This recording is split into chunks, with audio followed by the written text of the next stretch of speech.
Բարև սիրելի բարեկամներ, ես ընկերասեր Ռոբն եմ Սայաթյան,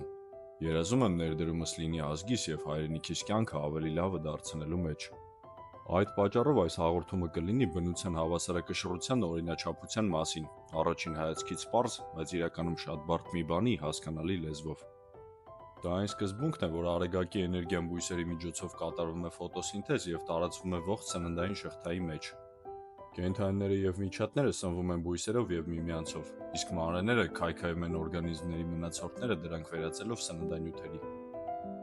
Յուրաքանչյուր օրգանիզմ ազդում է մյուսների վրա և այդ նպաստում է բնակլիմայական կայունությանը։ Կենսաբազմազանությունը ապահովում է համակարգի ճկունությունը, ներառելով արև, բույսեր, կենդանիներ, ջրային, օդային և հողային ռեսուրսներ։ Իսկ երբ բնակլիմայական պայմանները բարենպաստ են լինում օրինակ ինչ-որ միջատի համար, տեղի է ունենում չափից շատ բազմացում, որը զսպվում է բնական կարգավորիչ գործոններով։ Եվ գալիս են այդ միջատին որսացողները և ուտում են բոլոր այդ միջատներին, կամ օրինակ չափից շատ լինելուց արագ սպառվում է տարածքի ողջ սնունդը և սատկում են սովից։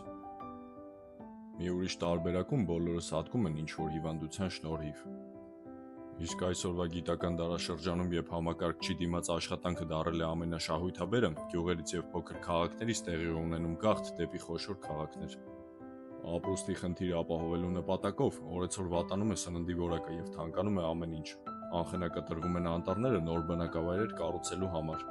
Օդի և ջրի աղտոտումը բարձրացնում է թունավոր նյութերի քանակը և ազդում է կյանքի բոլոր ձևերի վրա։ Կլիմայի փոփոխությունը խախտում է կայուն եղանակային պայմանները, առաջացնելով ծայրահեղ մթնոլորտային երևույթներ։ Բնության հավասարակշռությունը հիմնված է փոխադարձ հարգանքի վրա մարդկության և բնության միջև։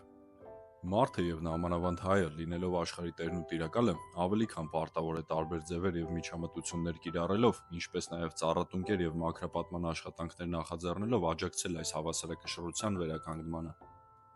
Բնության հավասարակշռության վերականգնումը այն խնդիրն է, որը անհրաժեշտ է աշխարհի բոլոր տարրերին և բախվում է մարդկության բոլոր խավերի հավաքական շահերից։ Իսկ պետական մարմինները և երկրի կառավարման ինստիտուտները պարտավոր են շուտ նկատել, հաշվարկել և լուծումներ տալ նման խնդիրներին, քանի դեռ կյանքը հասարակ քաղաքացու համար անհնար չի դարձել և չի քանդվել ճոճող սյուների վրա կանգնած ողջ երկրի տնտեսությունը։ Իսկ վերջում եզրակացություն։ Բնությունը մեր հետ բարեկամություն է անում, երբ մենք հարգում ենք նրան։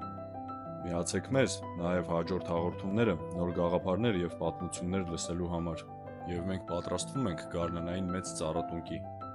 Շնորհակալություն ուշադրության համար։ Ձեր հետ է Ռոբը Սայաթյան, և եղեք բնության ընկեր, ոչ թե անպիտան։